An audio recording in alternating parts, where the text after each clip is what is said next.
health and safety disclaimer. Working with food, especially meat, requires the strictest health and safety guidelines. If you're using any of my materials as a reference for curing meat, you're urged to follow the guidelines and recipes as provided, as well as the governmental health and safety guidelines for curing meat in your own country. Neither I nor my agents or representatives will accept liability for any harm or illness caused through failure by you to adhere to the disclaimer and all guidelines provided. If you're not certain about a process or technique, then contact me or another expert before moving on. Okay, so this is just a quick video on curing climate. And when I'm talking about curing climate, I really mean temperature and relative humidity. I've seen a number of people asking questions about temperature and humidity, and whilst I cannot single out any one step that is more important than the other when making cured meats, climate control comes pretty close to the top of the pile. If your conditions are not set up for curing, you will never succeed. Okay, so let's just take a quick look at the past. In days yore, meat was cured in caves, and when we became more sophisticated, we started building, and in those buildings we put cellars. The main reason for building cellars and houses was for storage, and particularly storage of food. There was no refrigeration, so we had to try and keep the food as cool as possible for as long as possible. So what do we know about caves and cellars? Well, they're usually subterranean, and when entering, they're usually quite cool, dark and humid.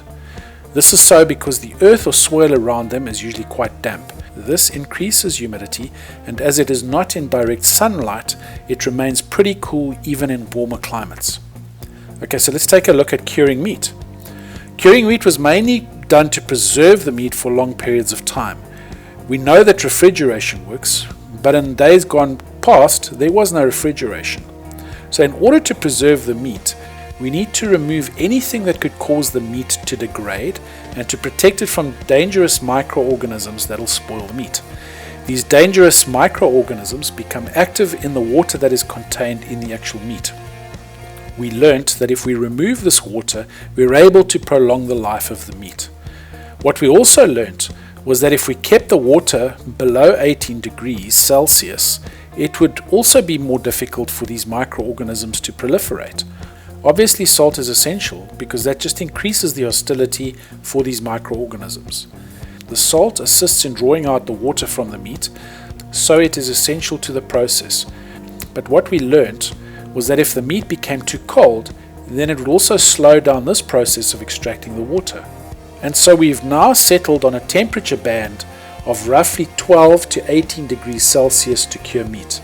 In my personal opinion, the optimal temperature band is between 14 and 16 degrees Celsius. What we also learnt was that we needed humidity. Well, yes, this may sound counterintuitive because how can we extract moisture from something when there's so much moisture in the air? Well, firstly, we realized that if the air was too dry, the outer layer of the meat would dry out quicker than the inside, causing a phenomenon that we call case hardening. The outer layer becomes almost crust-like, preventing the moisture to escape, and so we sit with a situation where the meat cannot express the moisture properly, and so it spoils. On the adverse, if we have too much moisture in the air, we start getting other unwanted microorganisms growing in the form of molds. And so it was established that the best humidity range for curing was between 65 and 80%. Anything below 65% and you would have case hardening issues, and anything above 80% and you're going to have to deal with unwanted molds. In my opinion, you want to try and keep the humidity above 70% because I believe below that case hardening already starts to take place. My optimal average humidity is 75%. I also have to add at this point that you have to create an environment that does not fluctuate too much in either temperature or humidity. Again, I take you back to the old cave or cellar. If you were to take the average temperature and humidity readings in either of these over a long period, you would notice that both of them hardly fluctuate. Furthermore, there is also very little airflow, if any, in these conditions. Flowing air will cause the meat to dry out quicker, also causing case hardening.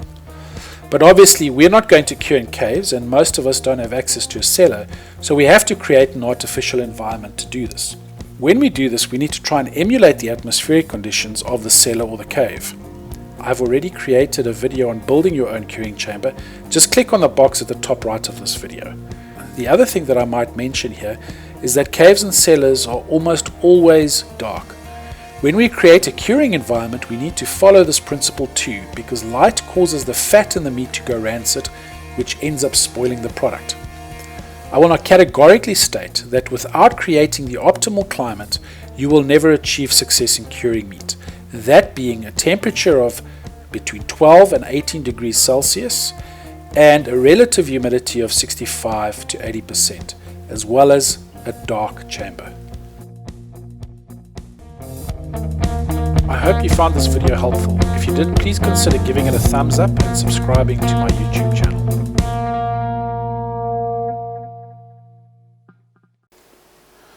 When I started my curing journey over 15 years ago, there was limited information available on the internet, so most of what I learned was off the pages of books. I struggled with a lot of the techniques from reading because much of this art form is about feel. I mean, it was really difficult for me to visualize cutting out the H-bone off the pages of a book. As a result of this, I grew a passion for teaching people what I'd learned through a course that I'd developed.